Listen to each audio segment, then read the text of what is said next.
Thank you for joining us today on CN Live. My name is Colion Noir, and I'm an ammosexual. Another guy who might need a 12-step program for guns is Shane Coley. He's the captain of Team Glock, and he joins us now live. What's going on, man? Not a whole lot, man. How's everything going for you guys? Things are good. Things are good. No major complaints, but you know, up and down, ebb and flow, take the good with the bad. All of the cliche statements that I usually say. But yeah, but things are good. Things are good. Good. So talk to me about Team Glock. What's actually like what's involved in being on Team Glock? Well, for the most part, you know, we travel the world. We compete all over the world in national, international, regional competitions. We compete in IDPA, USPSA, IPSC, Still Challenge. So we try to get the brands out there as much as possible, promote the brand in a positive light, be positive brand ambassadors. We also do as much instructing as we can for any LEO law enforcement units that we can, any military units that we can get to. Just make appearance at events, just being positive brand ambassadors, and you know, promoting the brand as much as we can, and showing how awesome Glock is. Hey, I'm mad at it. So now with all the different shooting styles that you guys shoot, how do you vary the training up to prepare for each one, and then how far in advance do you usually know what type of competition you're going to be shooting? Well, usually each one of us have kind of our preference and what competition that we want to compete in. I'm mostly a pistol guy, and I do some Still Challenge and IDPA stuff. Usually, depending on what match it is that we're going to, it's a couple of months in advance that I'll start building out a training plan. Okay. Any other teammates that I have, if they have any questions or have any concerns about one of the upcoming matches, then I'll help them build a training plan. And then once or twice a year, we do training camps where we'll go to a remote location and spend anywhere from 10 to 15 days all shooting together. Just nothing but training. No other work involved. No laptops, no cell phones. Just strictly training. Man, so. I mean, being captain of Team Glock, and then me knowing personally your teammates, I feel for you. Simply because, no, I'm joking. No, I love Tori and I love Michelle. So how is it working with those two gals in terms of just kind of your daily interactions, and how much time do you guys actually end up spending together as a result? Well, as you can imagine, I get ganged up on a lot. Yeah, I can imagine. 2 girls and just me. They like to gang up on me and kind of throw a couple jabs here and there. But well, Michelle is the ultimate troller. Who's that? Michelle? Michelle is the ultimate troller. People don't realize that. She is a grade A Class 1 troller. She is. Yeah. She's really good at it. She's very witty. Very witty. Work with the girls is it's really awesome. They're very, very, very great people to be on the team with. Over the years, Michelle has become one of my better friends. So it's actually awesome to get to travel around with them as much as we can. Usually we meet at whatever competition or event that we're going to be at. So we go a couple of months without seeing each other, and then we all get together, and it's just kind of like a good old family reunion. That's awesome. So now with the traveling, is it a ton of traveling, and then in terms of the traveling, is it like year round, or is it like little clumps of just travel sessions? It actually depends. It depends on the year. Like last year I was gone for, I think, 32 weekends, but it would be like gone a weekend, home for a couple weeks, and then gone like 3 weeks straight, then home a week or two, then maybe gone for a weekend. It depends on the season, how USPSA or whatever organization lumps their matches together and what events Glock has us working. Gotcha. So it varies year to year. So now so you're a full-time competition shooter? Yes. Okay. And I'm a full-time employee of Glock. Gotcha. Okay. So speaking of which, what's been going on at Glock? You know, Glock has a notorious reputation for being Glock, and you know, I mean, they're at the top of the pile. So what's been going on there? Well, as you know, NRA is in Atlanta this year, so we've just been preparing for that. You're right. That's something that we're really excited for, kind of being in our home turf. So that's one of the big things that's going on right now. Obviously, we've always got stuff up our sleeve that, you know, it's going to be big whenever it comes out, just because it's Glock. But so should we be expecting a big announcement at NRA annual conventions? Oh, I'll let you guys wonder. You're gonna do that to me, huh? I do recall. I remember back when before the Glock 43 came out. And I remember I was harassing Glock on Twitter. And I was like, come out with a single stack of 9mm already. And then I would constantly keep tweeting them. They would ignore me all the time. They still do. But, yeah.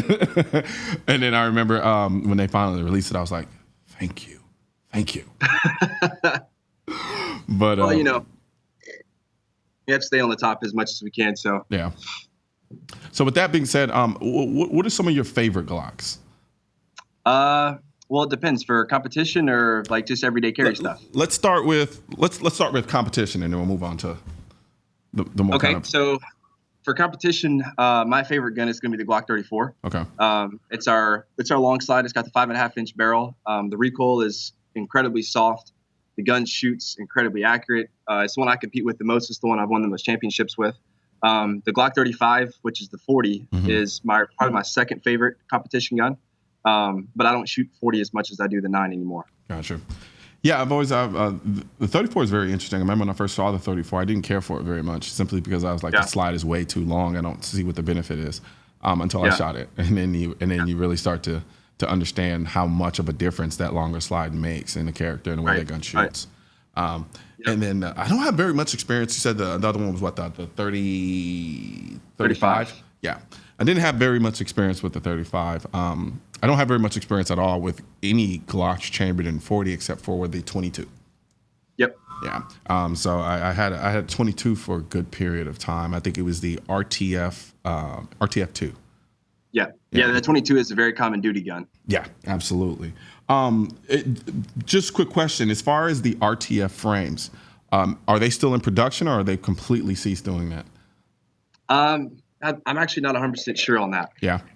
Those used to be my favorite. Now they do tear up your shirts a little bit because they are designed to be a duty gun, so to speak. Right. Not really designed for concealed carry, but I love them, honestly.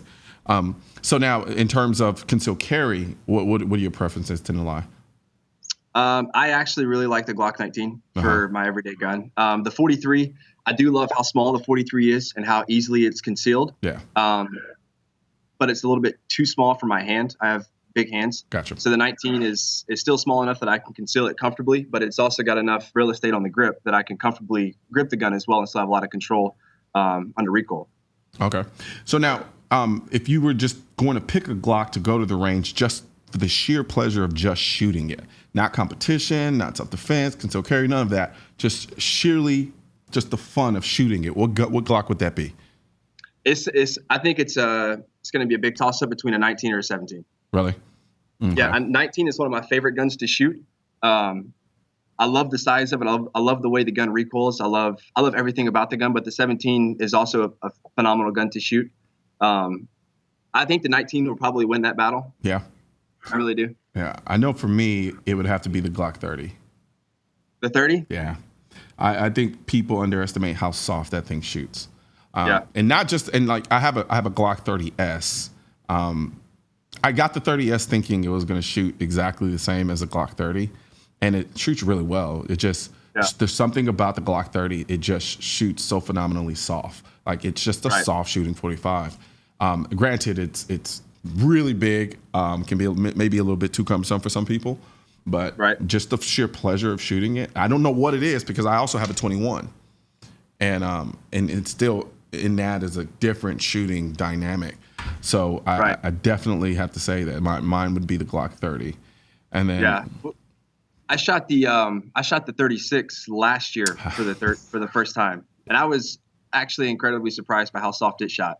You know, it's funny you mentioned the 36. I was just talking about the 36 yesterday, and for me, I remember I used to carry the 36 for a while. I used to carry it with the clip draw. Yep. And it was one of the first carrier guns that I had, and I remember that was, you know, for a carry gun, and especially chambered in 45, and considering how slim it was, I was just like, you know, this is amazing, you know. And you know, things have definitely changed over time now. You know, guns are getting a lot smaller and with bigger calibers and smaller packages. Right. But I definitely will say the Glock 36 will always hold a special place in my heart. There's a review floating around somewhere about the Glock 36 that I absolutely love. And so yeah, that gun is definitely something that most people tend to overlook. Now, yeah, it is. Is there a particular Glock that you don't care for, or let's say is it which Glock do you like the least? So I don't get Man, you. I love all of them. Really? I love all of Oh, them. come on. I love all of them. Okay. All right. I guess I'll let you make it with that. I'm trying to think if there was a particular gun Glock that I don't really care for in terms of. Let's see. Okay, maybe you do have a point because nothing is jumping out at me in terms of where I'm like. I lie. The 27. The 27. 27. Yep. And the reason I don't care for the 27 with respect to all of the other Glocks is just because of the sheer fact, just the recoil. And it's really snappy, smaller The 40 is package. it's a high pressure round anyway. Yeah. So I will say if I had to pick a Glock that I like the least, it'll be the 26.